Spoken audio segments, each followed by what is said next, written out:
Hola muchachones, y ya va a empezar un nuevo episodio del súper increíble podcast de Nanutria, un episodio que me tiene muy feliz, muy emocionado porque quiero que lo vean, estoy muy orgulloso de cómo quedó, la verdad me entretuve muchísimo, pero antes les quiero recordar que si quieren ir a mis shows de stand-up, voy a estar aquí en Argentina, estoy todos los jueves en la ciudad autónoma de Buenos Aires, voy a ir a Mendoza, voy a ir a Mar del Plata, voy a ir a Córdoba y voy a ir a Neuquén. Las entradas las consiguen en soynanutria.com. Y también voy a estar en la ciudad de Panamá, en Panamá. Voy a estar en Santo Domingo, República Dominicana. Y voy a estar en San José, Costa Rica. Las entradas también las pueden conseguir en soynanutria.com. En el episodio del día de hoy hice una entrevista con el señor leyenda, comediante venezolano de décadas de carrera, de décadas de personaje, de décadas de chistes. Es una persona que construyó un chiste que se llama El Malandro Cagado, que es un chiste que se volvió tan épico que terminó transformándose en un show de hora y media, un solo chiste. Es un tipo que es una leyenda, el señor Emilio Lovera. Estoy demasiado feliz de tenerlo aquí. Espero que ustedes se disfruten esta entrevista, quedó muy interesante. Y también espero que se metan en patreon.com/nanutria, donde tengo muchísimo contenido extra. Subo los podcasts un día antes, subo la vieja parrilla antes, subo clips míos haciendo stand-up, hablando con la gente, ¿verdad? Está todo muy lindo. Escribo artículos ahí, los lunes de preguntas y respuestas. Es una cosa que está muy linda por allá. Y también los invito a que sigan a los patrocinantes, que son los que hacen que este podcast siga existiendo. @blue_english, blue con B pequeña. Es un curso de inglés en su tiempo y en su espacio, sin aplicaciones raras, para que aprendan inglés y lo puedan hacer desde su hogar a cualquier hora. Y también que se metan en 4Geeks Academy, muchachos. Una academia de programación que les enseña a programar como se van a hacer unas máquinas de la programación. 4Geeks Academy, todo lo que quieran preguntar en el link que está aquí abajo. 4Geeks Academy, no digo más. La entrevista con el señor Emilio Lovera arranca ya. El super increíble podcast de Nanutria, el super increíble podcast de Nanutria, el super increíble podcast de Nanutria. Y empezó. Y aquí tenemos al señor Emilio Lovera. ¿Cómo está usted, señor Emilio? Bien, muchas gracias. Me empezaron a llamar señor como a los 40 años y las primeras veces pensaba que no era conmigo, hasta que me vi en el espejo. El problema no era que era yo, era que estaba viejo ya. Sí, es como, eso es casi un poema. Prácticamente, porque lo de don, digamos, lo dice la gente hasta por broma, pero lo de señor ya es algo más serio.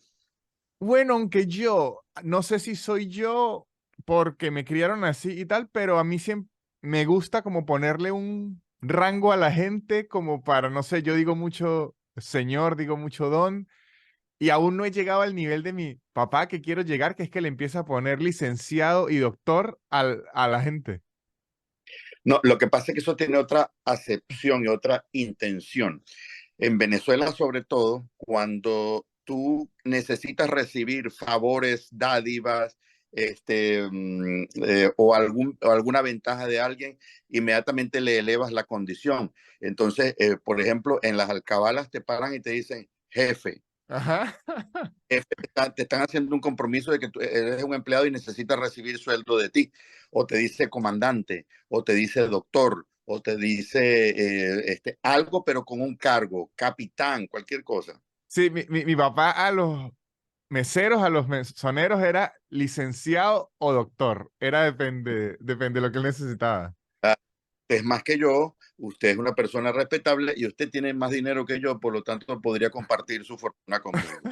Me gusta, me gusta eso. Y igual que mi papá tiene la tradición de cuando, o sea, usted me hace un favor, ¿no? O un trabajo. Usted es un plomero y me hace un trabajo, un mecánico y me hace un trabajo. Cuando voy a preguntar el precio, él no pregunta el precio, sino se hace la víctima de uno y pregunta cuánto es el golpe. O sea, él ya le está diciendo una vez que me va a Por dar. que me vas a golpear, Ajá, que me va a hacer. ajá. Él le pregunta cuánto es el golpe y ya el tipo empieza, no, pero es que no es así. No, no, sí, dele, dele, sin disimulo. Sí, sí, sí, sí, así es. Bueno, señor Emilio, yo lo tengo aquí, doctor Emilio, licenciado Emilio. Yo no Lo, estudié nada. Usted sí estudió, yo no estudié nada.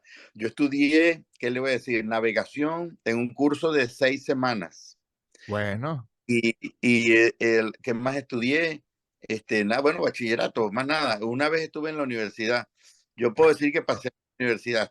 Estuve como 2 meses estudiando comunicación social, pero no tenía ni para el pasaje, entonces me retiré. Bueno, pero usted se ha presentado muchas veces en el aula magna.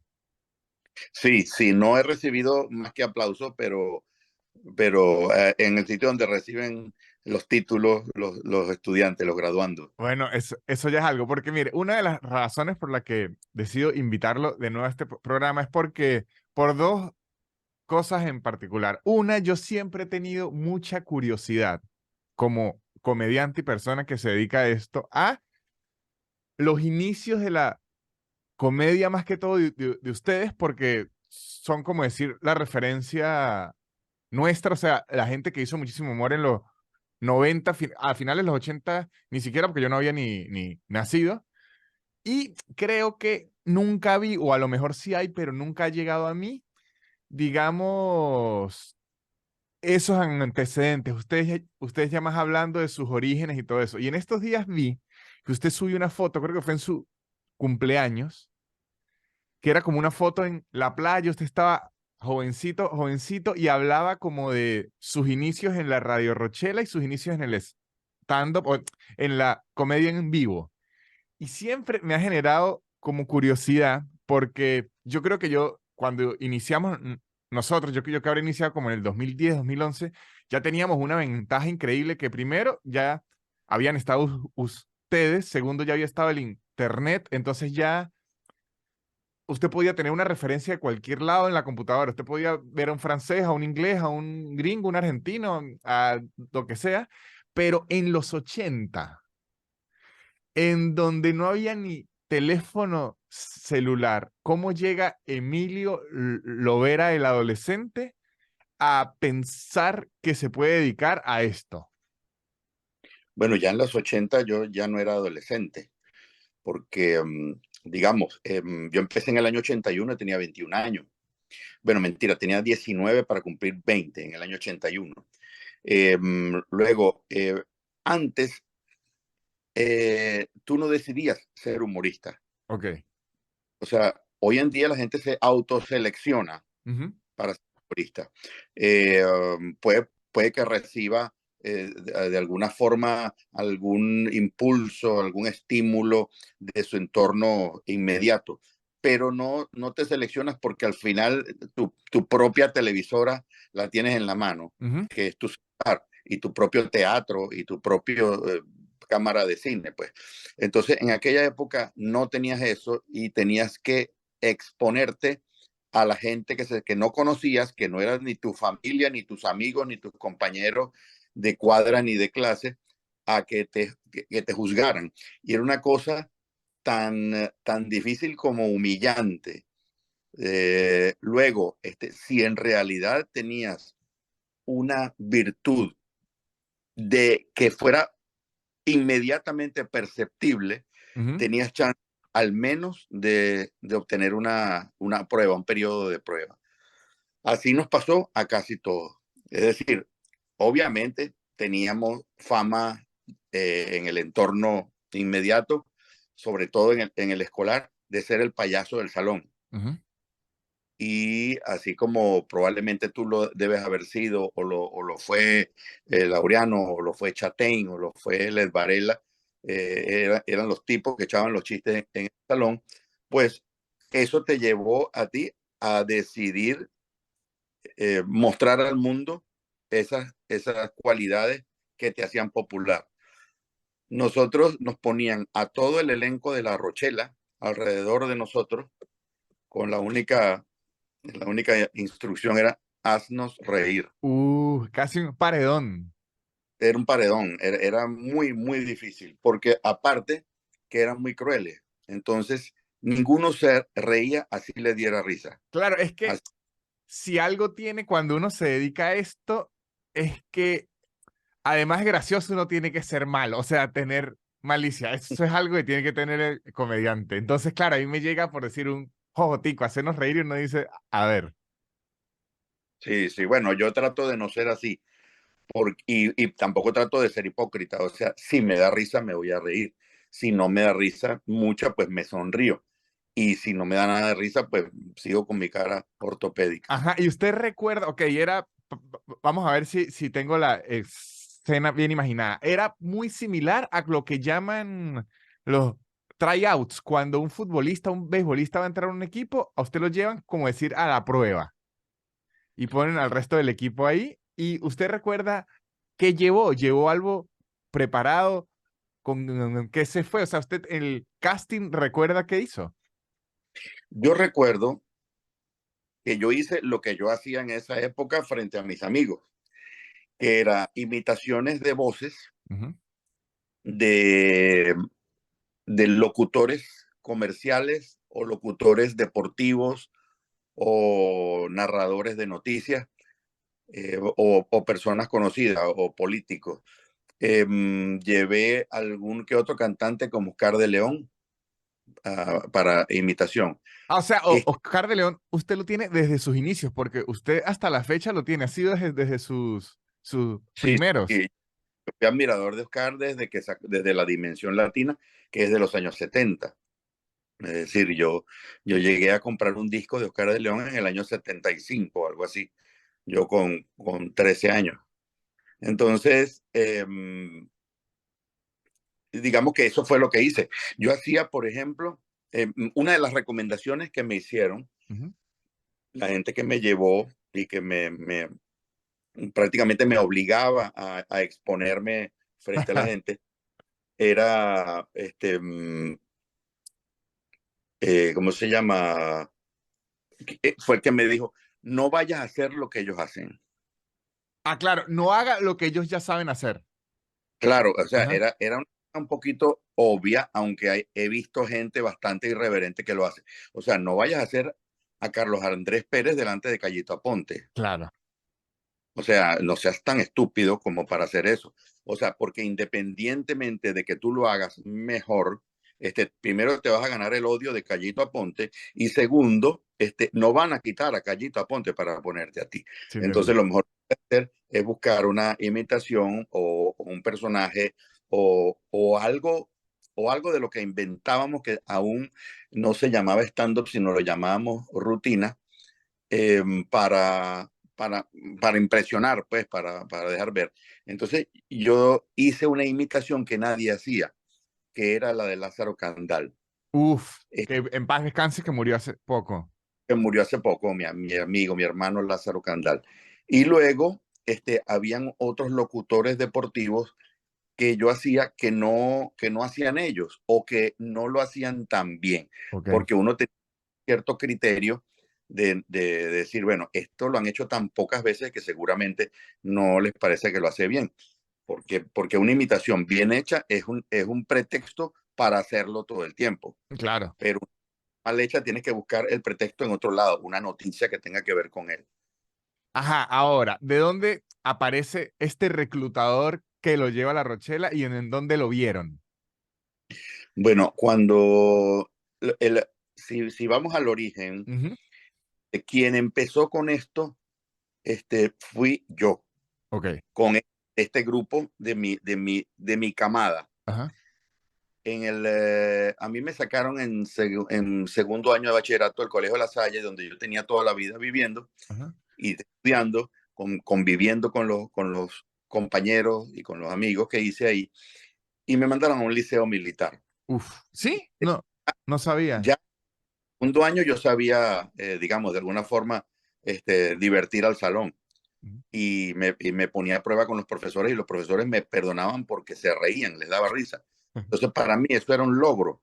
Es decir, alguien que haga un chiste de mal gusto, pues muy probablemente se ría todo el salón, pero el profesor no se va a reír. Claro, sí, sí.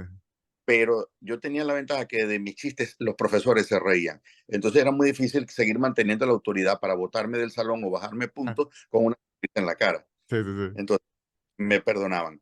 Luego, a partir de ahí, de esta fama interna, ya ahí hacía imitaciones, hacía parodias de canciones y las cantaba. Cuando me fui al liceo militar, seguí haciéndolo allá con los nuevos amigos y nuevos compañeros. Y se me ocurrió hacer un volante único de una sola página, pues, Ajá. manera de diario escolar. Se llamaba El Informón. Ujú. Entonces yo dibujo y yo lo dibujaba. Le hacía su logo del Informón, ponía la noticia principal, ponía las viñetas arriba que hablaban de lo que supuestamente estaba dentro del periódico o de comerciales, Ujú. hacía los comerciales y tal. Todo relacionado con el liceo.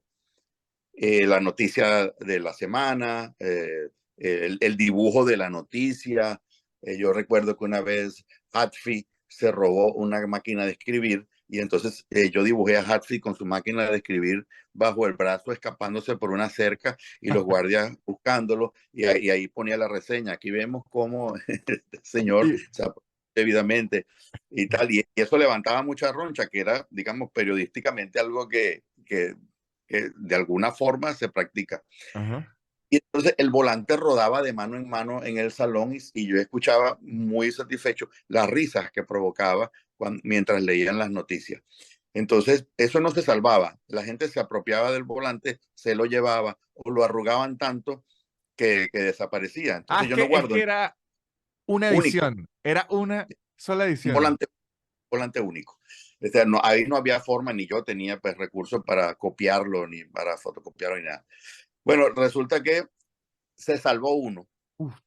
Entonces, ese uno que se salvó, yo lo llevé con mis antiguos compañeros de la Salle, Ujú. a los que les pareció fabuloso, genial, y decidieron ellos hacer uno, pero ya más elaborado. Claro. Un periódico que se llamaba El Incógnito, donde sí se fotocopiaba, no se sacaban muchas copias, pero sí se fotocopiaba. La edición principal era coloreada con creyones. Habían varios dibujantes, habían varios que nos encargábamos de las secciones. Yo me encargaba junto con Francisco Martínez la sección de horóscopo y del cine, las recomendaciones. Ujú. Entonces el horóscopo, cada signo del horóscopo era un político. Ah, pero le metían, era bien cerebral. Claro, era todo lo que podíamos hacer. O sea, apenas estábamos en ya tercero o cuarto año y era lo que queríamos hacer y veíamos la noticia fanáticos de la Rochela y fanáticos de encontrar los chistes en los diarios, en los periódicos. Luego, después tuvo mucho éxito el incógnito, de ese sí guardo un ejemplar completo y luego hicimos en la universidad, yo entré a estudiar y encontré a Francisco Martínez estudiando en la universidad, a Carlos Sicilia, que Ajá. ellos me llevaron un año porque ellos se inscribieron inmediatamente al terminar el bachillerato. Yo me inscribí un año después. ¿Usted estudió con Sicilia también? No llegué a estudiar con Sicilia porque era un año más adelantado que yo, Ok, ok, ok. pero estábamos juntos, pues, en Ujú. la misma universidad y el mismo horario. Ujú. Y entonces yo dejé de estudiar Ujú. porque, como te dije, no tenía ni para el pasaje, a pesar de que me habían dado una beca. Yo presenté un examen y me dieron una beca y una pensión, pero eso no me alcanzaba a mí para nada. Entonces, pero cuando me llevaban ellos mismos, con los otros compañeros que tenían carro, yo hacía las voces, el cine, las clases de teatro, de televisión, y todas esas cosas las hacía yo. O sea, yo hice prácticamente la carrera como oyente, Me gusta. pe- pero cuando me llevaban. Y a partir de ahí, y con la experiencia del Informón y del Incógnito, hicimos el Megaterio. El Ujú. Megaterio sí era una publicación que valía mucho la pena. Era una revista MAD, Ok, ok. tal cual, Ujú. tal cual, el mismo formato y todo. Los dibujantes que encontramos allá, había un tipo que era un verdadero genio dibujando, lamentablemente fallecido, se llamaba Alfredo Urbano. Alfredo era un genio, aunado al genio de Sicilia, que también es un dibujante excelso. Los humildes dibujos míos, los dibujos de Grossman, los dibujos de Gustavo Grossman, quien también es hoy en día un ejecutivo de HBO. Y, y bueno, todos ellos hacíamos esta revista y buscando quién nos ayudara o nos orientara de qué hacer con esa revista, Sicilia sugirió a Charles Barry porque se lo había conseguido en la calle y le pidió las señas para enviarle unos libretos Ok. que él escribió.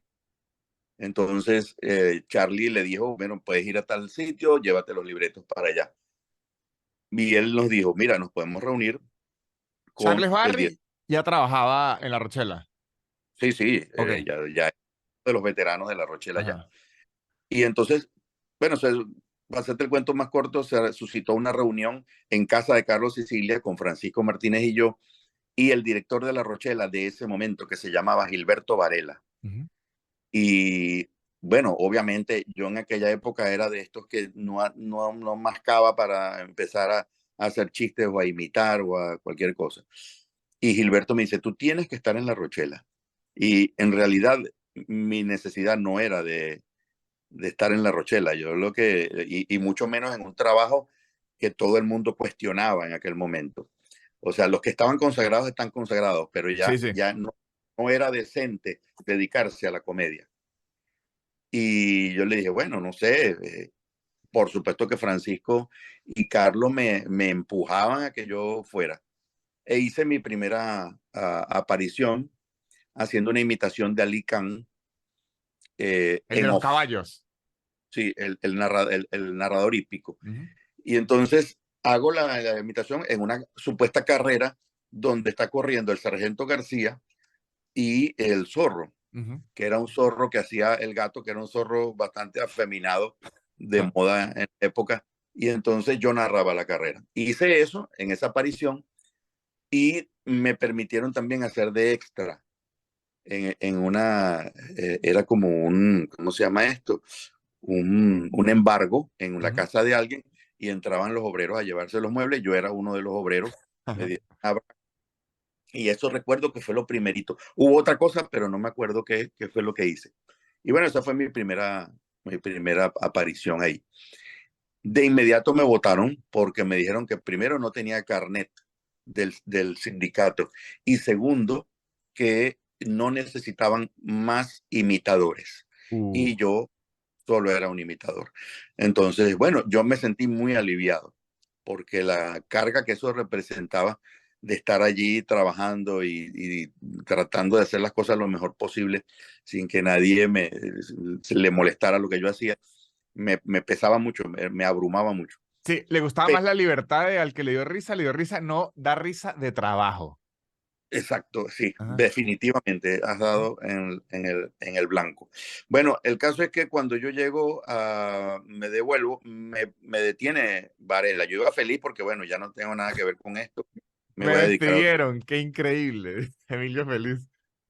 Pero entonces me dice Gilberto, te voy a llevar para la radio. Ahí vas a agarrar experiencia y tal. Y yo, coño, otra vez para la radio, otro compromiso. Pero cuando llegué a la radio, el efecto fue distinto, porque ya que yo hacía voces, les era muy útil. Ok. Antes, los programas cómicos de la radio no eran de un locutor, sino de elenco. Ujú. Eran como telenovela, pero de comedia, pues. Sí, lo que Y llama las radionovelas. algo así. De hecho, se grababan radionovelas ahí donde nosotros grabábamos Ujú. la Radio Rochela Radio. Ujú. Redundante lo del radio, pero era para diferenciarlo de la Radio Rochela Televisión. Ujú. Y yo pasé un año ahí y terminé escribiendo libretos, un libreto de 1 hora. Me fue muy, muy bien. O sea, me apreciaban y me pagaron 600 bolívares mensuales. Y bueno, ahí aprendí mucho. De ahí me llamaron para Radio Rumbos y cuando me llamaron de Radio Rumbos me llamaron otra vez de La Rochela. Entonces, otra vez el proceso. Ahí sí tuve que ir a sacar el carnet del sindicato. La misma persona que me votó Ajá. me envió una carta para recomendarme que me le dieran un carnet de actor meritorio por dos razones. Primero, ellos no querían esperar que yo hiciera el curso de actuación. Ok. Y segundo, que se decía en aquella época que un curso de actuación para un comediante lo que hacía era destruirle la naturalidad. Ok. Ok. O sea, si empezabas a aplicar las técnicas de actuación dramática, porque no había ninguna escuela de actuación de comedia o cosas así, sino simplemente para actores dramáticos, lo echaban a perder y ya habían tenido experiencia con un imitador muy Ok. bueno, que lo a estudiar y regresó un actor dramático y más nunca hizo reír a pesar de que era muy buen imitador.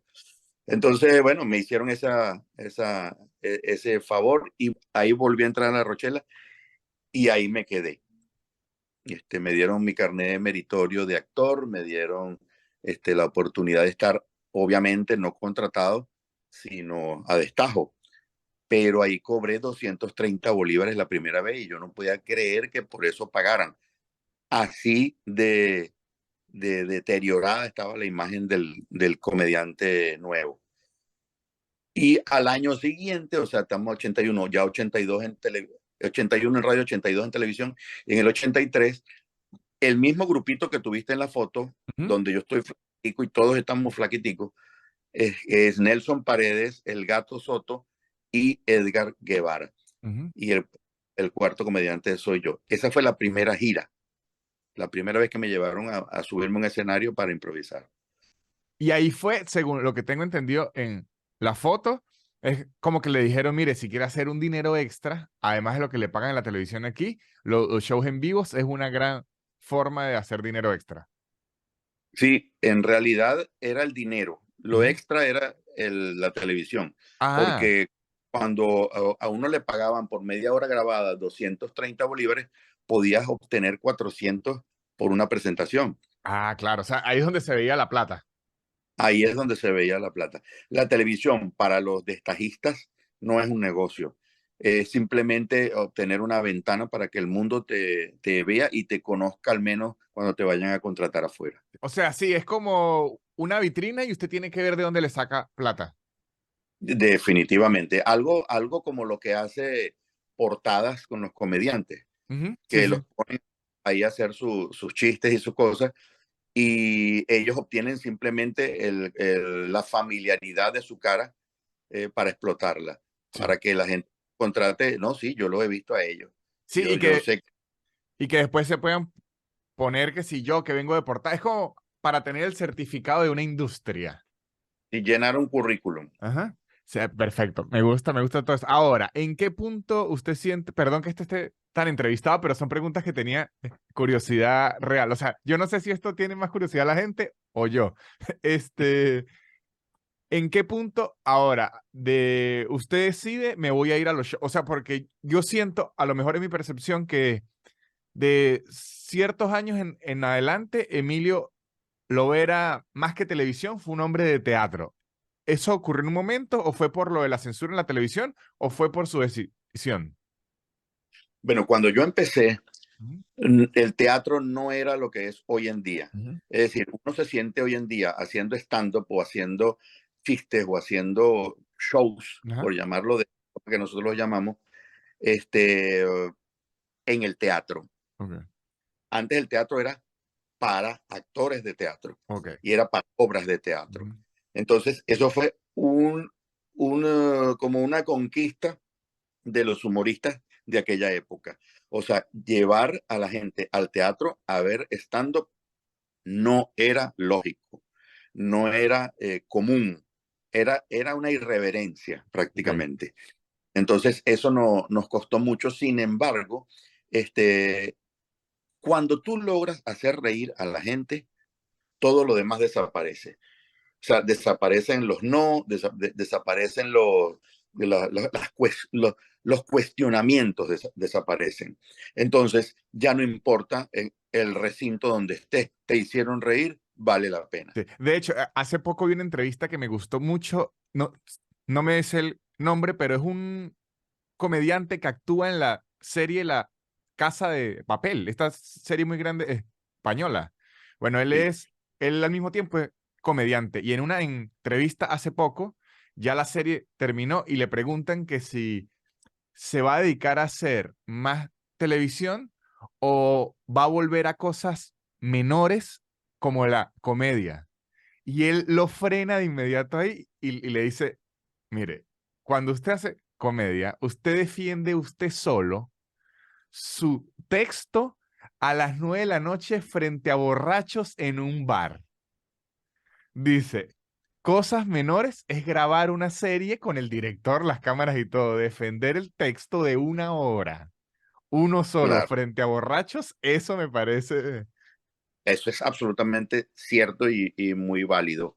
Es muy difícil, pero el desprecio a la comedia se ve por encima mundialmente.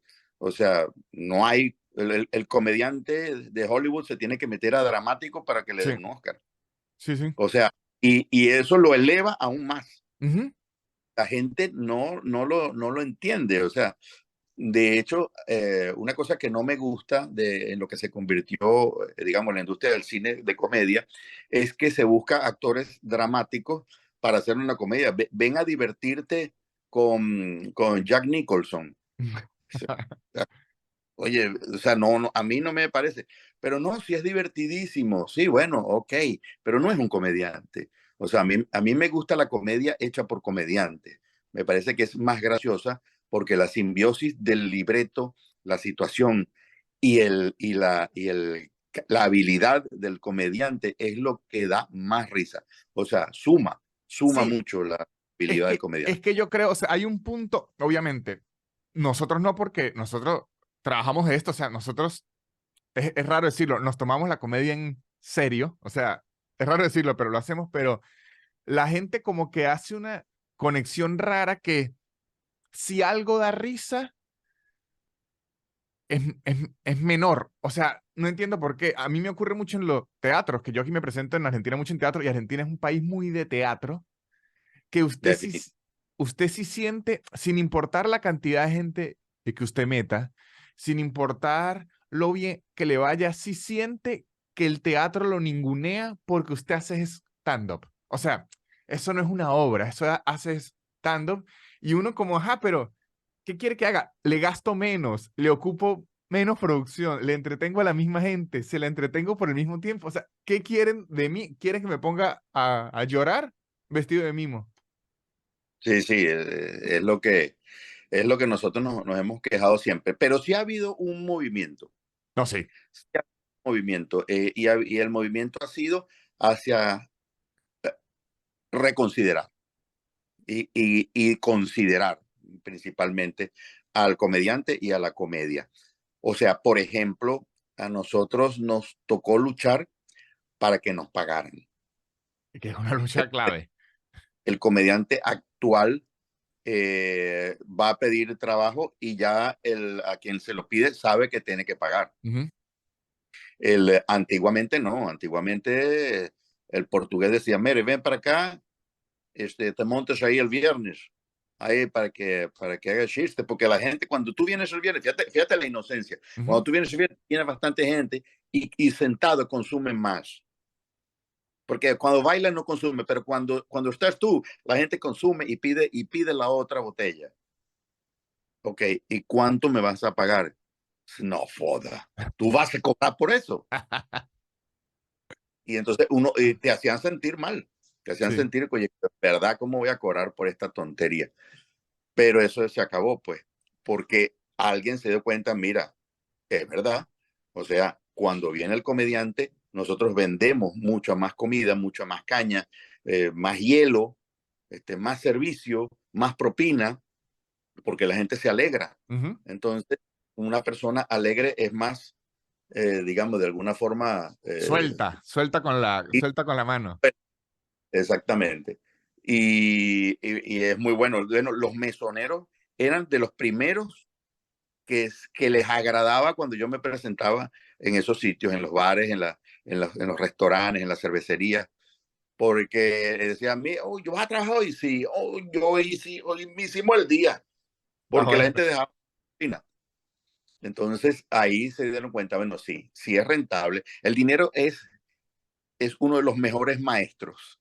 El dinero enseña mucho. O sea, si ganas dinero, quiere decir que hay felicidad y hay éxito si no ganas dinero, todo lo demás se cae.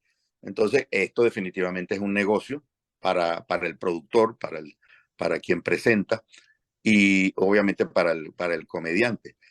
Pero en Venezuela nosotros pasamos una época terrible. No, pero yo debo decir, y creo que se lo agradezco a todos ustedes y a todos los que lo hicieron, porque ahorita que yo he tenido la oportunidad de viajar y girar y tener como amigos comediantes de otros países, que uno considera un ejemplo, es Estados Unidos actualmente como decir la meca del stand por todo el movimiento que hubo allá y todo. Allá los clubes de comedia, si usted está iniciando, le cobran al comediante por dejarlo presentar. O sea, usted tiene que pagar para que me dejen montar y además tengo que llevar amigos para que le consuman el loco. O sea, es como todo un negocio que digo, ok, si quiero hacer esto, tengo que invertir en un local. Sí, señor, tal cual. No solo eso, tienes que barrer, tienes que Exacto. servir, Ujú.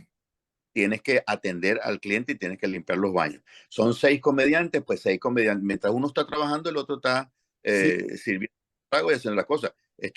Yo conozco también comediantes norteamericanos bueno, se dedicaron durante mucho tiempo a eso y lo hacían con una felicidad y con un Ujú. gusto increíble.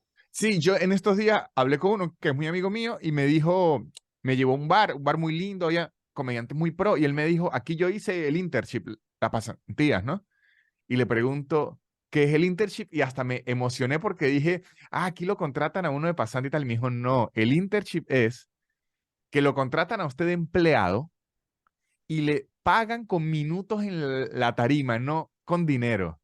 Entonces Claro, él fue, vale, parking un tiempo y fue como limpiador y le pagaban, le decían, bueno, el jueves, el viernes y el sábado le voy a dar 20 minutos y ese era su pago. menos, le daban de a 5, Ajá, de a, imagínense. de a 10 minutos le daban a los nuevos. Después, si le daban 20 minutos era porque ya estaba comprobado que podía divertirle a la gente 20 Que sabía minutos. barrer bien. Si sabía barrer bien, le decía, no, este es bueno, hay que ya ponerlo a cerrar. Y hay que barrer. Entonces eso me impresiona porque desde que yo llegué a Caracas, fue como en el 2011, empecé a hacer comedia y tal. Igual existían muchos lugares que iban 3 personas y el mesero y el cocinero y tal, pero al menos no me ponían a trabajar y me daban la cena, al menos. Sí, sí. Sí, no, eso sí es verdad. A nosotros, de hecho, en muchas oportunidades, y así lo hicimos, en los bares pequeños nos daban 2 tragos. Ujú. Que está bien.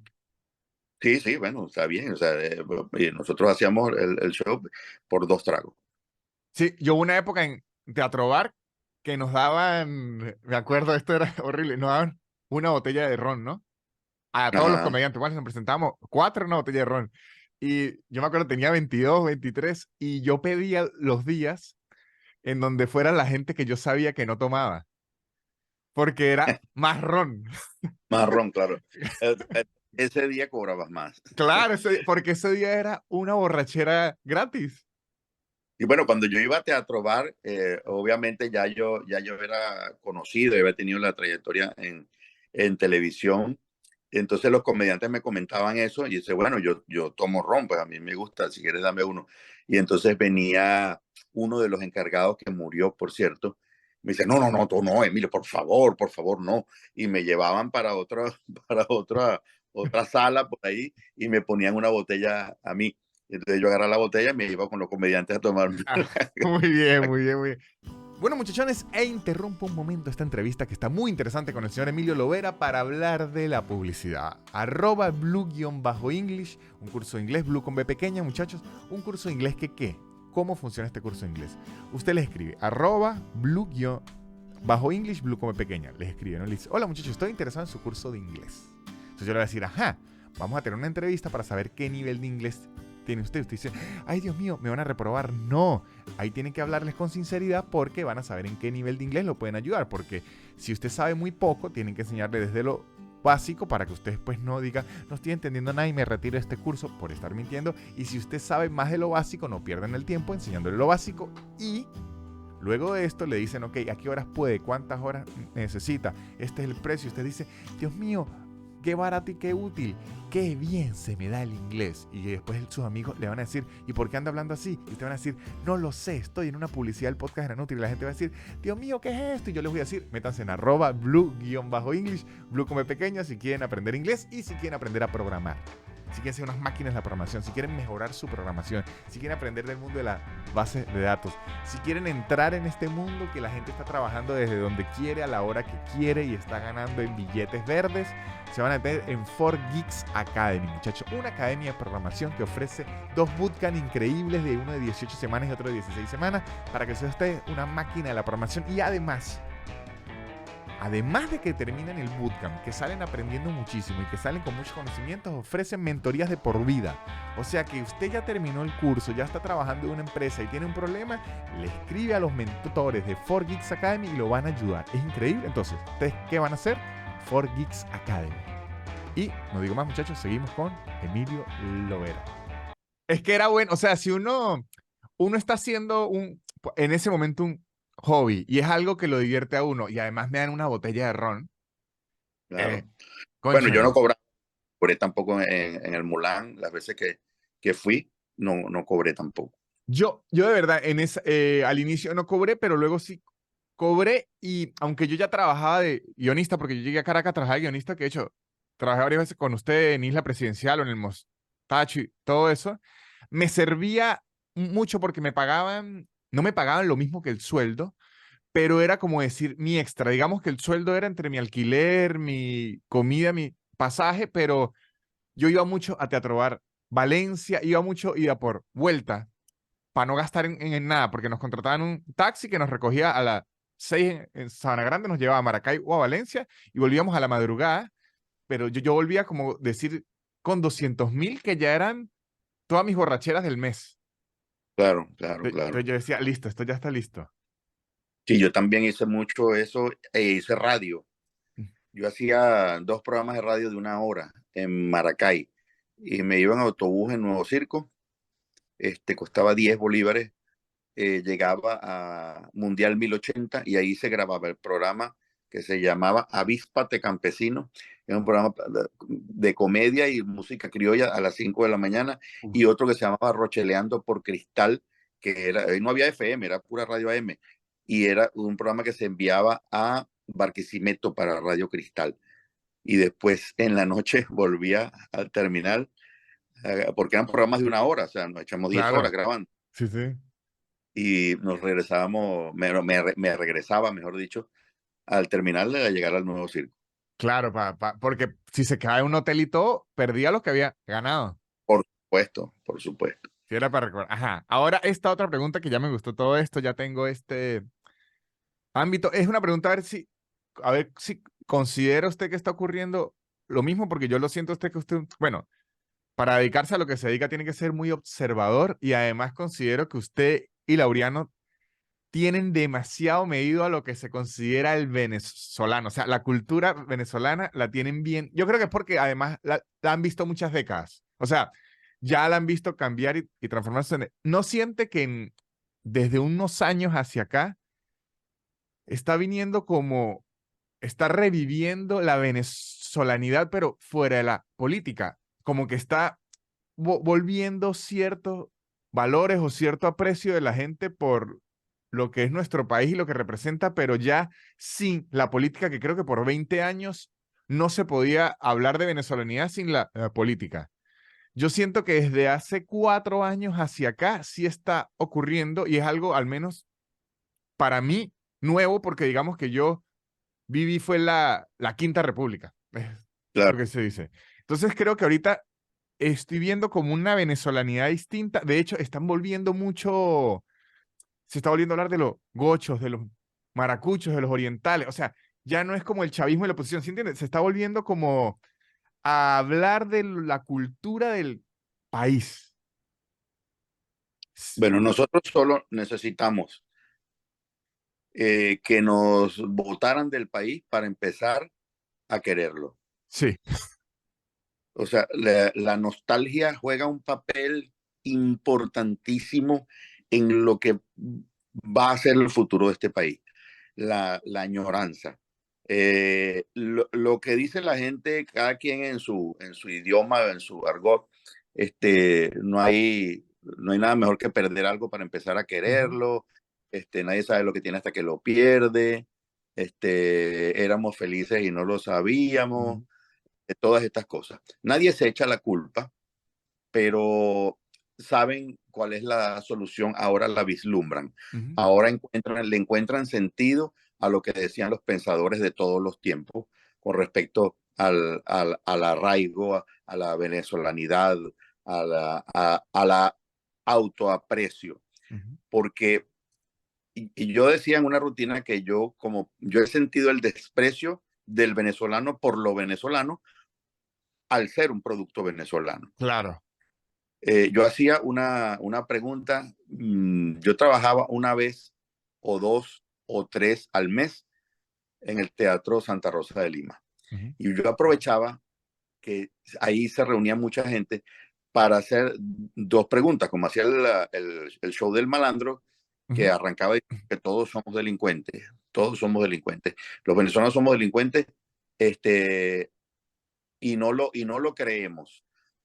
Solamente lo comprobamos cuando llegamos a un país decente y nos meten 5 multas el primer día por hacer cosas que hacíamos todos los días de la vida sistemáticamente en Venezuela. Y entonces la gente esto le molestaba y hubo gente que me reclamó y todo. Yo no soy ningún delincuente y tal. Ok, yo les voy, y entonces empecé a poner yo se lo voy a comprobar que ustedes son delincuentes. Y no quieren a Venezuela. Levante la mano el que haya obtenido una licencia de conducir presentando examen. Era impresionante, chamo. Impresionante la gente viéndose la cara Claro. y, y viendo a ver quién levantaba la mano. Y a veces levantaba uno la mano y de inmediato el de al lado le daba un codazo y le decía, acuérdate que tú no. Y la volvió a bajar. Es que yo, de hecho, yo lo hice así por examen, pero era por mi papá, tacaño. Dijo, ¿sabe qué? Yo no la voy a pagar, hágala.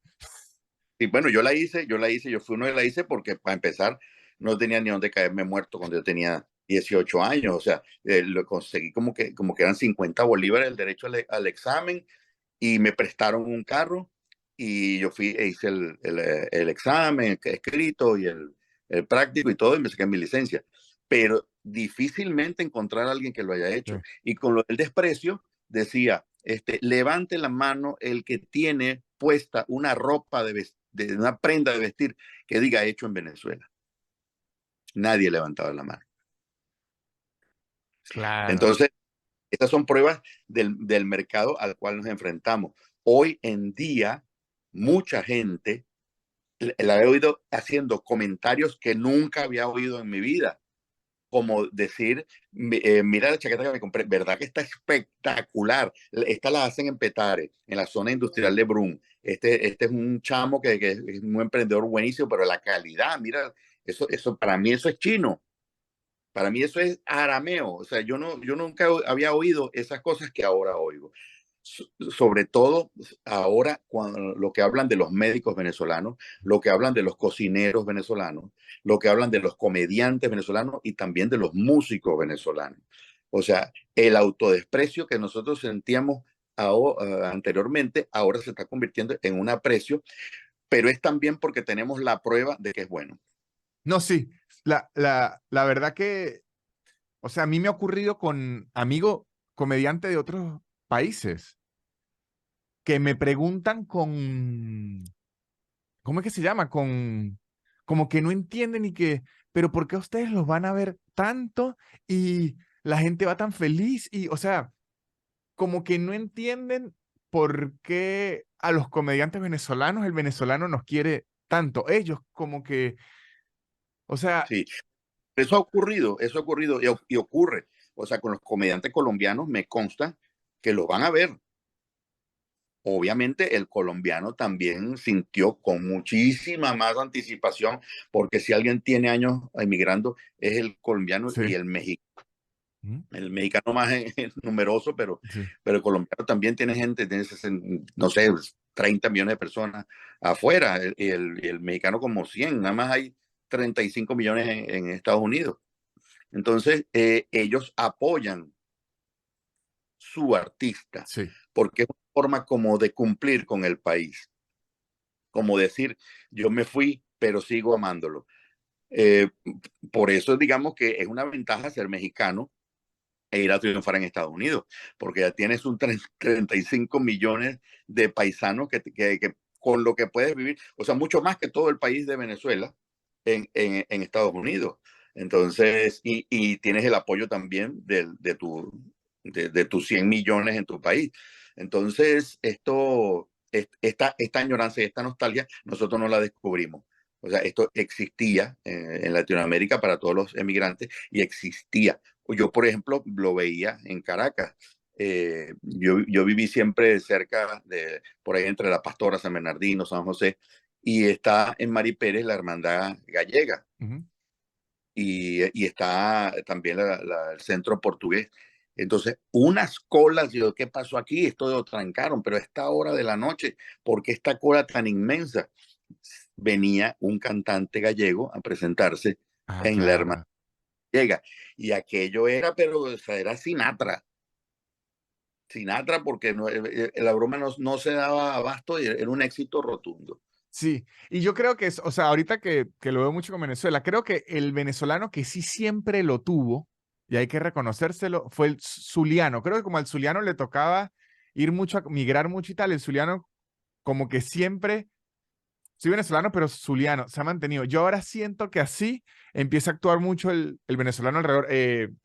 Un ejemplo, yo cuando inicié esto, los primeros 7, 10 años que me dediqué a esto, yo no me sentía profeta en mi tierra. O sea, yo no me sentía como que, o sea, a mí me iba muy bien y en Caracas la gente me quería mucho y todo, pero sabe que yo tenía esa espinita como, ay, la gente de San Cristóbal, incluso de Mérida, pero en los últimos años me ha parecido increíble. De hecho, este último año más, que la gente se espera al final del show y lo que se acerca es, yo soy de San Cristóbal. Y se van, es como un orgullo que yo digo, claro, el orgullo gocho, yo no lo había sentido antes y ahora estos últimos años lo empiezo a sentir como lo que siente el zuliano por el Zulia, ahora lo siento de las regiones por su región.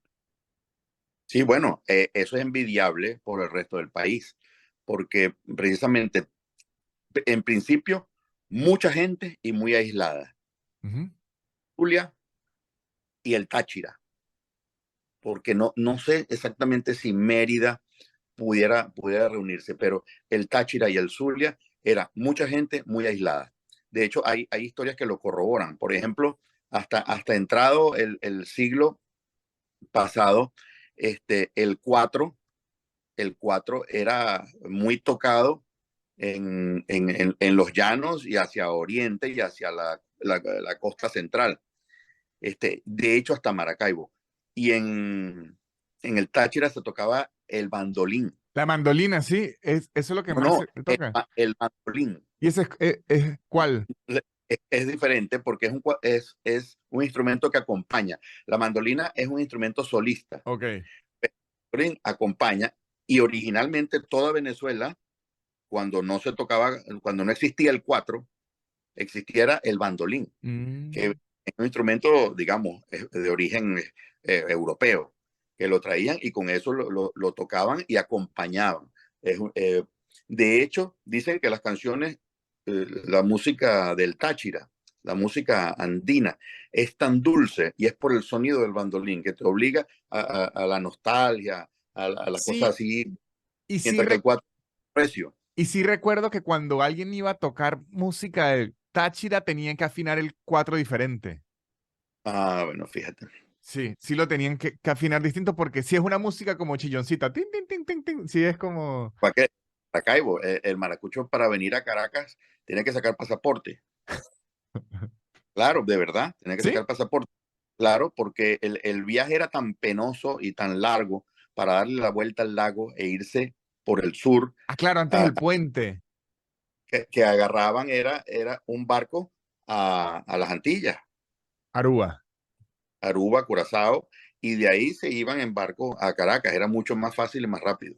claro, ahí sí tiene bastante sentido, pero sí es algo que he sentido, bueno, incluso lo he sentido en mí porque yo sí iba a decir que, digamos que en mi adolescencia y todo eso, yo no es que era producto venezolano, uno decía, si es de afuera, es mejor, ese mismo clásico. Luego recuerdo incluso, yo ya que era así, cuando me mudé a Caracas, a mí me da vergüenza porque digamos que yo era como decir rockero, me gustaba mucho el rock y eso, pero yo no tenía referencias internacionales. Mis referencias eran muy nacionales.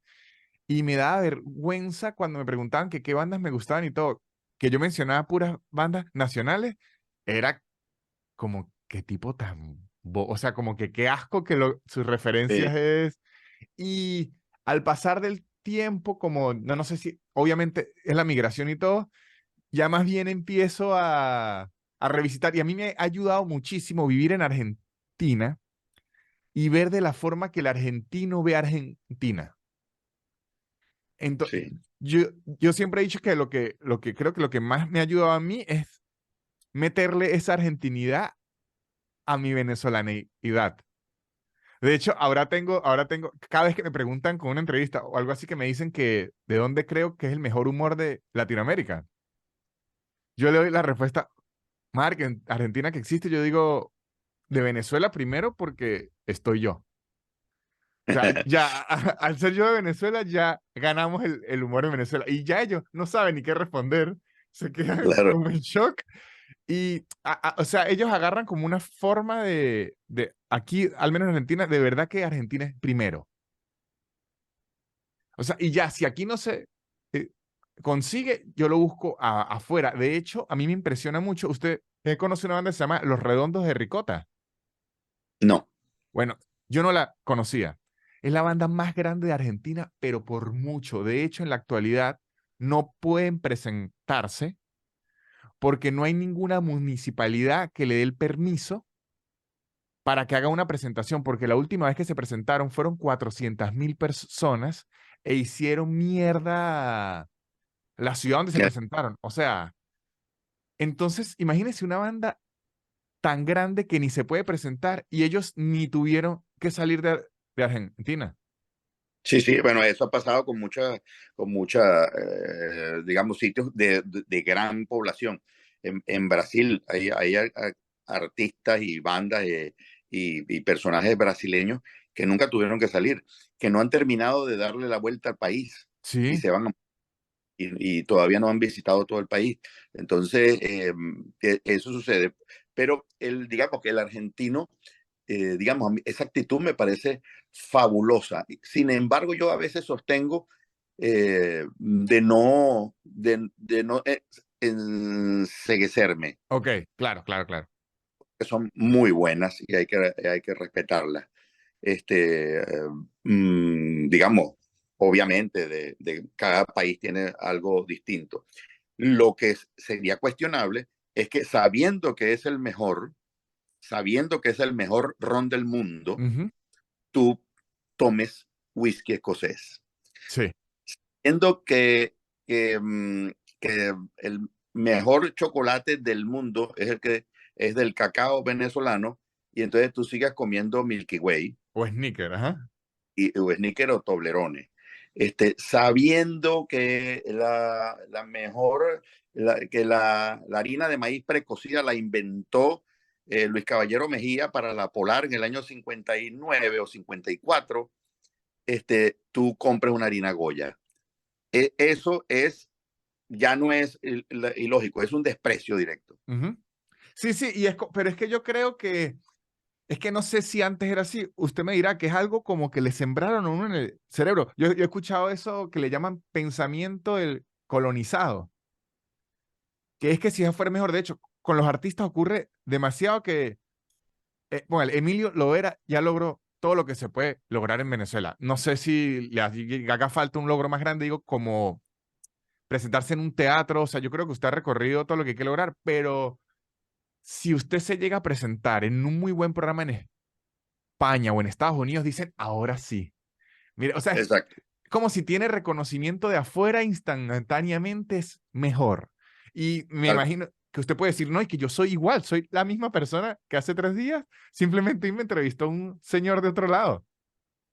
Bueno, cuando el, eh, el ron diplomático ganó todos los premios en un año y pasó a ser el ron más vendido en Europa, Ujú. el ron no venezolano, el ron más vendido en Europa pasó a ser ese, al punto, bueno, que hasta lo vendieron y todo. Este, la gente se le olvidó que en Venezuela lo llamaban problemático. Sí, recuerdo que le decían así. Entonces decía, pero ¿por qué? ¿Lo has probado? No. Y entonces es nada más, es un desprecio per se, un desprecio automático por el producto nacional. Una vez, yo siempre cuento, en un teatro se presentó Andrés López Ujú. y entonces el tipo de adelante me decía, tú no eres Emilio Lovera, sí. Oye, yo te iba a ver a ti, pero imagínate tú, 15.000 bolívares una entrada. ¿Cómo vas a cobrar 15.000 bolívares una entrada? Y el tipo, yo le dije, pero espérate un momentico, aquí estás pagando 120.000 bolívares. Y el tipo, sí, huevón, pero es Andrés López. Claro, imagínese eso. Vino Andrés López a la fila, me sacó de la fila y me dijo que cómo era posible que yo iba a hacer cola para ver un show de él si muchísimas cosas de las que él aplicó las aprendió de la Radio Rochela, que cuando él era chamo le mandaban el VHS desde Venezuela para Bogotá para que él viera la Rochela. Y me sacó ahí y me regaló una silla VIP. Y yo miraba al tipo y el tipo así como, o sea, una cara realmente inescrutable. O sea, yo no sabía qué estaba pensando el tipo. Claro, es que Pero yo es sí como una tenía el locura. No, o sea, usted sí sabía qué quería decirles. sí, Porque así ocurría mucho. Un, un ejemplo, como cuando se presenta un artista y dice, ¿este quién se cree? Madonna. Entonces provoca sentarlo y decir, ajá, esta crítica es ¿por qué? Porque usted considera que el trabajo de esta persona no es de la misma calidad de Madonna, o porque usted considera que solo el hecho de, por ser Madonna, Madonna, hay que darle más plata. O sea, ¿cuál? por ser italiana, por ser extranjera, Ajá. tiene que dar. Eso nosotros lo tuvimos siempre. Y como tú dices, iniciando esta pregunta, está desapareciendo. Ahora la gente, he visto venezolanos defendiendo no solamente su comida, sus paisajes, su país en general, sino también sus artistas. Obviamente no he visto ninguno defendiendo ni su política ni sus políticos, pero sí defendiendo todo lo demás. Sí, eso es muy bueno y de hecho, bueno, en mi caso, hace poco me compré, yo tengo ahorita la gorra, estaba en Orlando y la encontré en un lugar, la gorra está de la Vinotinto, de béisbol, la Vinotinto clásica con una B, y de Ajá. verdad yo pensé, en mi vida yo hubiese pensado voy a tener una gorra de la Vinotinto, pero luego yo me di cuenta, viviendo aquí, que aquí todo el mundo usa la remera de Argentina para ir a entrenar, o sea, aquí utilizan las cosas de los equipos en su día a día sin problema, los gringos lo hacen. Y yo recordé que yo tuve una vez una franela Converse que tenía una calavera y la bandera gringa. Y yo dije, si yo tuve, creyéndome rockero y todo, una bandera de un país que no era ni mío, digo que ya es porque se lo debo, tengo que usar la gorra de la Vinotinto veces. Pero ya uno tenía como en el cerebro, como que si es algo de Venezuela, es chimbo. Bueno, algo que sucedió significativo, una oportunidad fue cuando ganó Brasil un campeonato, uno de los campeonatos mundiales que ganó. En Venezuela se hicieron marchas, Ujú. desfiles, de todo el mundo vestido con camisas de Brasil y bueno, y con Argentina también lo hicieron, de hecho. Y entonces, y era una cosa que, oye, yo no entendía. O sea, obviamente me gustaba la idea de ir a un bar a ver el juego y caerme a cerveza, pero no entendía de por qué se celebraba así. Y le preguntaron a Ujú. Ronaldo Nazario, le preguntaron que qué opinaba de esos desfiles, esa, eso que había expresado Venezuela, qué sé yo. Y el tipo dijo una cosa demasiado contundente. Dice, ¿qué tienen que hacer los venezolanos marchando por Brasil? No entiendo. O sea, Brasil marcha cuando gana su equipo, Venezuela debe marchar cuando gane su equipo, debe salir a celebrar cuando gane su equipo, no los equipos contrarios. O sea, no lo entendía. Y eso, yo me imagino la gente con la banderita, la cara pintada con el verde amarelo y la franela. O sea, qué vergüenza, qué vergüenza. Entonces, a mí me pasa lo mismo con esta gente que es absolutamente fanática del Barcelona Ujú. o, o del Real Madrid. Y yo, pero tú eres que español, no. ¿Tienes familia española? No, mi familia es italiana. Y más o menos. O sea, siento que es una necesidad humana de pertenecer, Sí, de buscar un club que gane, y para decir yo soy de ellos.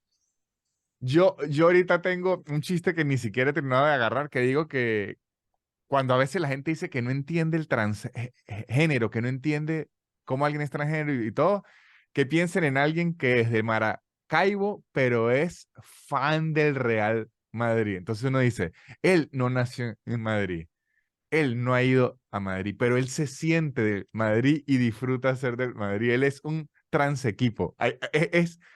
básicamente lo mismo. Sí, sí, está muy claro eso, está muy claro. La verdad, sí, sí siento que está pasando todo eso por Venezuela y sí siento que al menos usted, porque yo creo que ustedes tuvieron que haber recibido mucho eso que usted mismo dijo, como el desprecio por ser local. Tal cual, Y tal cual. Nosotros, nos despreciaban en el pago, nos despreciaban en el trato, nos despreciaban en lo adicional. Es decir, si había que transportarnos, no íbamos a ir en un buen transporte. ¿Por qué? Porque éramos los de aquí, pues. Y cosas así. Pero eso cambió mucho. Y no cambió realmente por, por, la, por esta última oleada de exiliados y de la diáspora y todo eso. Eso fue cambiando realmente porque se empezó como a respetar la comedia, previo incluso a, a Chávez. Todavía falta y en aquella época faltaba más.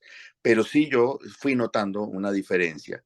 Ya las exigencias que nosotros hacíamos habían sido tomadas en cuenta. Cuando la gente iba a presentar un espectáculo que seteaba el salón como si fueran los 15 años de su hermana, ya ujú, eso se terminó. Ya ahora uno no le hace el show a una pista de baile o a una piscina o a unas áreas verdes. Ahora uno le hace el show a la gente como debe ser. O sea, sobre todo cuando uno no va al teatro, sino va a un local, a una cervecería, a un club, algo así. Entonces sí ha cambiado, sí ha cambiado. Nosotros, cuando hablo de nosotros, los primeros que trabajamos mucho en Venezuela, o sea, masivamente en Venezuela, fue el Conde del Guácharo, Carlos Donoso y yo. O sea, eran los que hacíamos entre 160 y 200 shows al año. uf, De, bastante. de aquella. Era mucho, mucho trabajo. Claro, no cobrábamos mucho dinero, trabajábamos mucho, pero no cobrábamos mucho dinero. Este, Obviamente yo era el que trabajaba menos porque tenía televisión y radio. O sea, ellos solamente, prácticamente solo hacían el show en Shows. vivo. Ujú. Y bueno, ahí se empezó a hacer un contrato, o Ah, claro. sea, primer contrato. De hecho, entre las compañías se mandaban a pedir contratos modelo Claro, y para era para ver qué hacían. Ajá.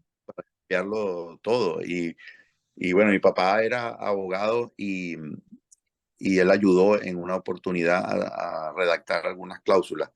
Y yo le empecé a agregar cláusulas, digamos que con estas instrucciones, algunas cláusulas que eran especiales para un show de comedia, Claro. especiales para un show de comedia. Porque los contratos que habían eran solo para actores o cantantes y orquestas. Esos eran los contratos establecidos. O sea, como siempre, el humorista no existía. Sí, era como algo menor. Ahora esta otra pregunta que tengo que me da mucha curiosidad porque ahorita existen las redes y todo eso y de hecho yo no tengo carrera profesional antes de las redes. ¿Cómo se promocionaba un show en los 80? O sea, un show en otra ciudad. O sea, ¿cómo usted promocionaba un show en San Cristóbal en los 80? ¿De qué forma? O sea, porque no se podían ni comprar las entradas online, ni hacer promo. O sea, ¿de qué forma usted le decía, mire, Emilio, es un teatro de 500 personas en San Cristóbal? ¿De qué forma usted decía, bueno, eso yo espero que se llene? Sí, bueno, y se llenaba y se hacía bien. O sea, Ujú, había muchas cosas que probablemente hoy en día no aunque siguen siendo efectivas. Por ejemplo, el pendón sigue siendo efectivo y eso es de los 80. El ujú. pendón es el que se guinda en los En la postes, calle. Ujú. en la calle. El pendón es muy efectivo. Antes se utilizaba algo más grande que era la pancarta. Ok. La pancarta iba de poste a poste, no se guindaba en uno, sino que iba de poste a poste, era gigantesco, se hacía a mano. Habían gente que se dedicaba a hacer pancartas, compraban las telas, le abrían los huecos y la pintaban a mano y ponían todas esas cosas. O sea, te estoy hablando de que venía Rocío Dúrcal y tenía su pancarta. Ah, claro. O sea, Ro- un tipo se la hacía. la hacían. Lo otro era la radio que era el medio masivo y escuchado, útil. Se pautaba una campaña en radio, se grababa el comercial con un locutor o con el mismo artista, y se transmitía. Las radios ponían, bueno, la vamos a tirar 20 veces diarias durante 15 días. Ok. Este, este comercial. Se hacían volantes, se hacían afiches y se pegaban en los sitios permitidos. Eh, Había también la cierta posibilidad de hacer televisión. Lo que pasa es que la televisión para aquella época era como mucho camisón pa' Petra. Ok. O sea, no, era muy costoso y probablemente no ibas a necesitar la andanada de personas que te iban a llegar con la televisión, porque la televisión era muy masivo. Pero prácticamente con la promoción de calle y con la radio se llenaba el teatro. O sea, podías tener en la mano. Las entradas las ponían en los pendones, en la cuña de radio se decía, en puntos de venta. Ok. Punto de venta era que iba desde las taquillas del teatro hasta la panadería de Pepe Ujú. y la farmacia de no sé quién. Habían cadenas como la librería Tecniciencia, que ellos vendían en toda la cadena las entradas, por lo menos en Caracas vendían todas ellas y después otras cadenas también pasaron a vender las entradas. Entonces, no, yo no veo que haya habido mucha dificultad. O sea, le era fácil a la gente. De hecho, hoy en día todavía la gente, y bueno, tú lo debes saber si vendes entradas online, les cuesta comprar la entrada online. Siempre te están escribiendo, mira, está cerrado, mira, no me puedo meter en la página. Y tú te metes y sí puedes. Sí, sí. Entonces, pero es que le cuesta. No, y hay una gente que le escribe a uno, mire que yo tengo una tarjeta del Banco Santander y no me pasa. Y uno dice, no sé, llame al banco, no tengo ni idea. Yo hago chistes. Eh, bueno, el caso es ese, pero sí, siempre hubo y se vendía muy bien. Lo que sí es clásico que dicen de los venezolanos que compran a última hora. Esto es típico, yo creo que del latinoamericano. Esto no es exclusivo del venezolano. Hay muchas partes que ha ido en Latinoamérica la Ah, gente compra. aunque yo voy a decir que al menos la gente que me va a ir a ver es el contrario. O sea, yo soy de muy poco vender el mismo día. Ok, O sea, yo sí tengo un teatro, imagínense, de 400 y tengo 200 vendidas el mismo día, no voy a vender más de 50 ese mismo día. Pero yo tengo amigos argentinos que tienen un teatro de 600 y tienen 300 vendidas y ellos están alegres y dicen, no, eso se llena hoy. Y el mismo día en la puerta venden 300. sí, bueno, a mí me pasa eso. O sea, cada vez, mientras más se acerca la fecha, más entradas se venden.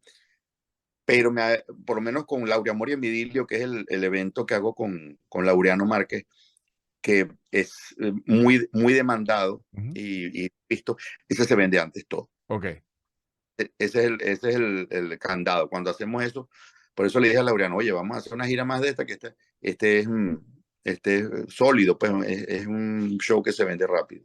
Muy bien, muy bien. Ahora, esta última pregunta para cerrar, que es algo que también siempre me ha llamado la atención y creo que usted y el conde es de los que más lo han vivido. ¿Cómo se llevó Emilio Lovera contra la piratería que durante muchos años o sea, sobrepasaron. Yo siento que ahorita en la actualidad me ocurrió a mí, las redes sí dan muchas herramientas de reportar video, reclamar derechos de autor. O sea, usted tiene como, le han dado mucho control al artista de controlar su material, pero usted era gigante en una época que la ley era del diablo. Sí, actualmente yo me he defendido actualmente en redes, sobre todo de la gente que monta mi material con mi figura y mi nombre, Ujú, como si fuera de ellos. ujú, Pero en aquella época estábamos absolutamente indefensos y a merced de los piratas. Es decir, los piratas grababan en los shows, habían compañías de sonido que grababan y vendían inmediatamente el material al terminar el show. O sea, grababan y tenían un pendrive o lo que sea, cualquier instrumento que hubiese en la época, y lo vendían terminado.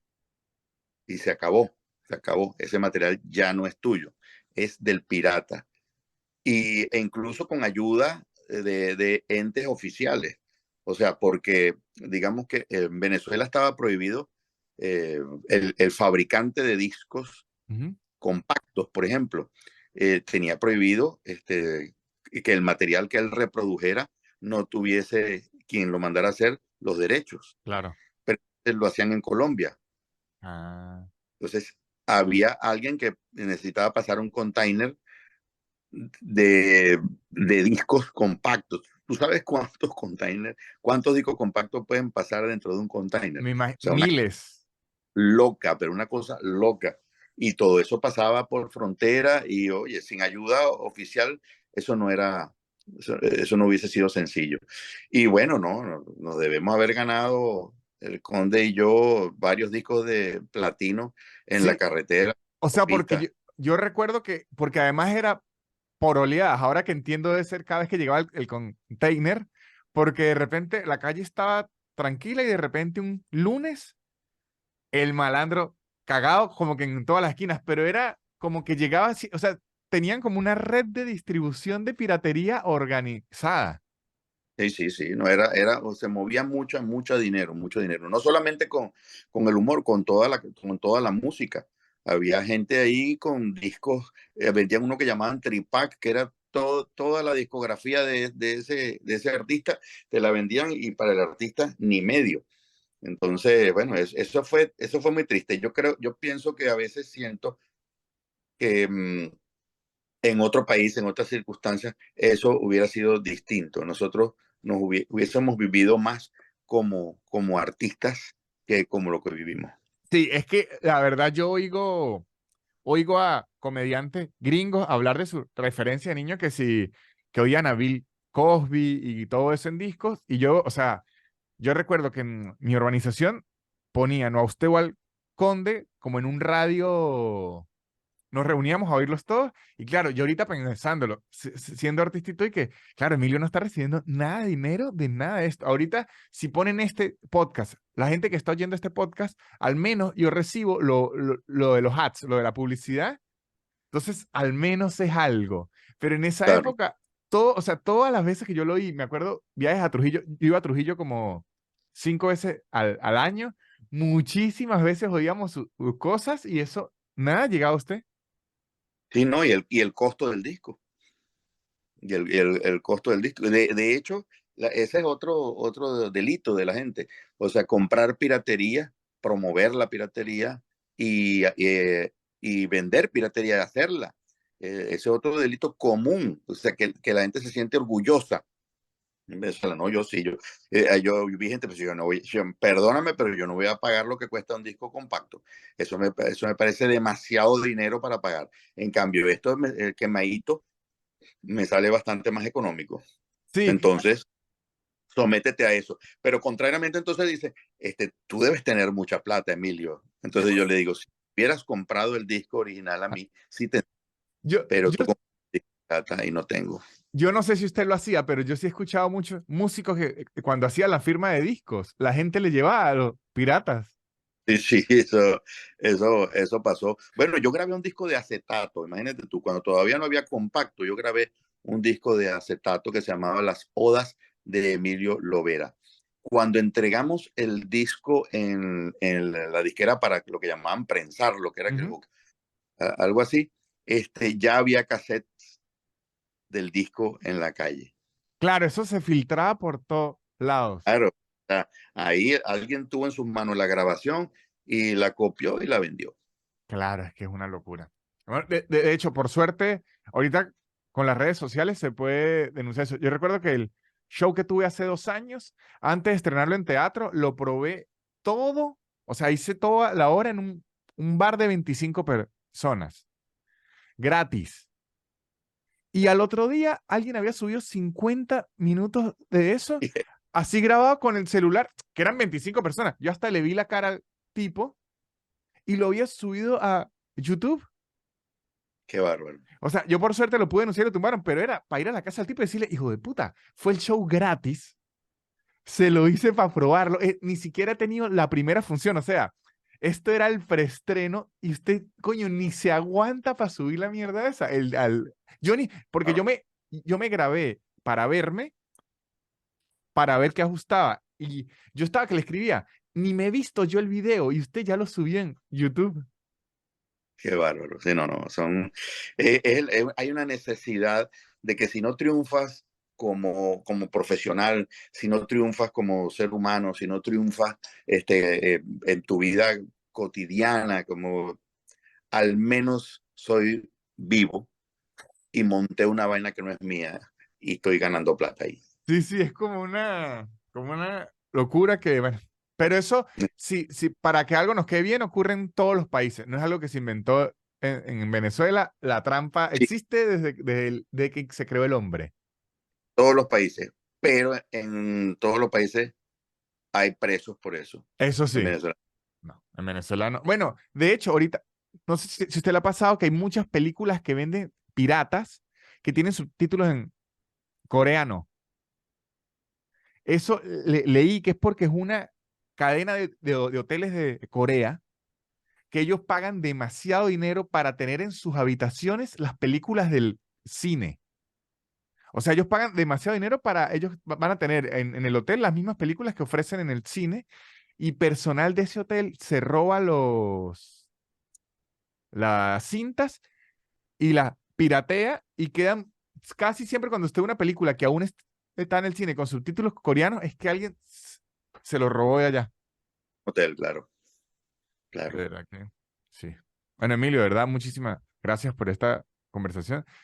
Sacié muchas dudas y me pareció interesantísimo. Espero que a la gente le parezca también. Bueno, ojalá, muchísimas gracias. Quiero decir también que te he visto y estoy muy contento por tu triunfo y por tu tenacidad, que es lo principal que te he visto. Y espero que llegues mucho más lejos de lo que ya has llegado y que te vaya muy bien. Los Muchísimas, argentinos muchísimas, lo van a... muchísimas gracias, Emilio. Y entonces le tengo que decir aquí que algo que a mí me falta en mi checklist es alguna vez compartir tarima con usted, que todas las cosas, he hecho muchas cosas, pero esa no. Ya compartí con Laureano, ya compartí incluso con Claudio Nazoa, ya compartí con Amílcar, pero con usted no he tenido la oportunidad, así que eso lo tengo en el check. Ojalá algún día nos podamos encontrar en la misma ciudad y nos lanzamos esa. Bueno, eso cuenta con eso, eso va a suceder. Me parece muy bien, Emilio. Muchas gracias. Chao. Bueno, muchachos, y muchísimas gracias al señor Emilio Lovera. Espero que hayan disfrutado esta entrevista de la forma en que la disfruté. Yo esta entrevista, más que para entretenerlos a ustedes, perdón, era para entretenerme a mí. Fue una entrevista yo ya había entrevistado al señor Emilio antes y quise hacer una entrevista interesante, hablar de cosas que Emilio casi nunca hubiese hablado en entrevistas, pero en esta oportunidad fue distinto. En esta dije, quiero preguntarle las cosas que yo quiero saber de Emilio y que yo hubiese querido escuchar en una entrevista. Entonces dije, voy a hacer esta entrevista para mí. Espero que ustedes la hayan disfrutado y así quedara para mí y para ustedes. Espero que el señor Emilio Lovera le siga yendo muy bien y lo tengamos muchísimos años más haciendo muchísimos personajes más.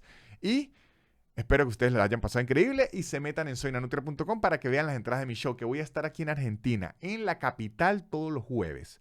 Voy a ir a Mendoza el 29 de septiembre. Voy a ir a Córdoba el 20 de octubre. Y en noviembre voy a Mar del Plata y a Neuquén. Y si ustedes están en Panamá, en octubre voy para allá. Y si están en República Dominicana, en octubre voy para allá. Si están en Costa Rica, en octubre voy para allá. Y si están en Madrid, vamos con Aislados el 1 de diciembre. Y si están aquí en la capital y quieren acompañarnos en el Luna Park, estoy con Aislados del podcast también el 13 de diciembre. Esa es toda la información que les tengo que dar acerca de mis shows. El resto lo buscan en soynanutria.com.